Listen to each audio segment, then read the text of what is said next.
The first minutes of me seeing the devastation, I was really affected.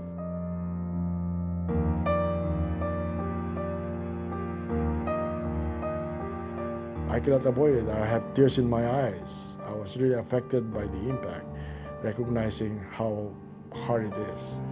And being a Filipino, it makes it more difficult to the work. But I know I have a job to do to document, so I have to go on.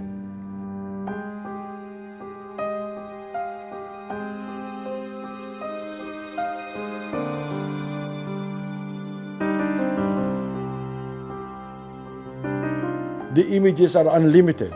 You look forward, to the left, to the right, and even you can look at the back and up.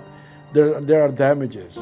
So I decided in terms of the kind of work I'm gonna do is really focus on stories of individuals. So like this photograph here, a young girl, after a downpour, you still see the destruction, but her face talks about more of what happened to her. There's pain, there's anxiety, there's a question mark on her face. Sunset on Barangay 89. That's a picture of sunset on a place that bleeds. Because on Barangay 89, there are so many casualties, and every standing structure was damaged in that particular area. I met this guy on this road next to the University of the Philippines. He was walking early morning, and he said his house was damaged by the typhoon. He's a tricycle driver. He has 3 kids, and he said they've been surviving with lugaw, boiled rice. And it's a very sad story. I decided to photograph his shoes because when I was talking to him, I noticed the shoes is too big for his size. I didn't ask, but I assume that he lost even his own shoes, that he had to pick up some shoes on the street so to be able to walk with support on his feet. This is a picture that I have to ask the UNHCR driver to come back. We're on our way to Tanawan, and I saw the picture, and I asked the driver, can we stop?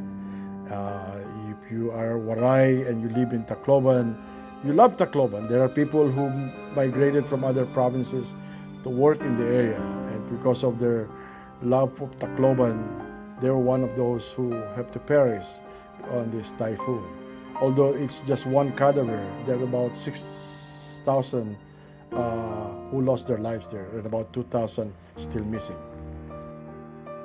This is in Barangay Youngfield.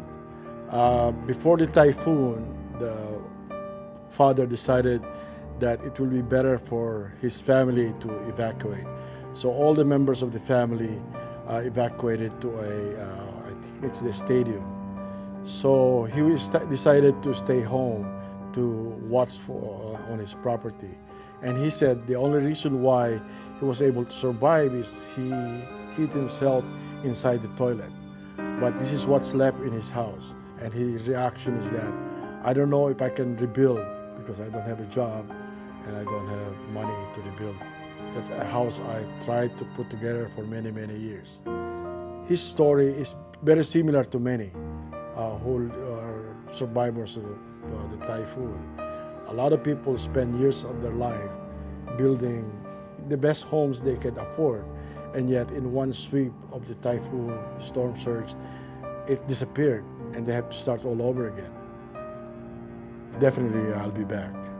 I'll be back to cover this. It's going to be, my commitment is to show how the survivors are recovering from the devastation, how the government and other institutions are working to provide the necessary relief on the devastation, and also to go back to the area where I've been before and look for the same families I've talked to and see what's happening with them. Because I think it's important for not only for Filipinos but for others to make sure that we understand what happened and how our country and institutions work to rehabilitate the people who were affected by the typhoon.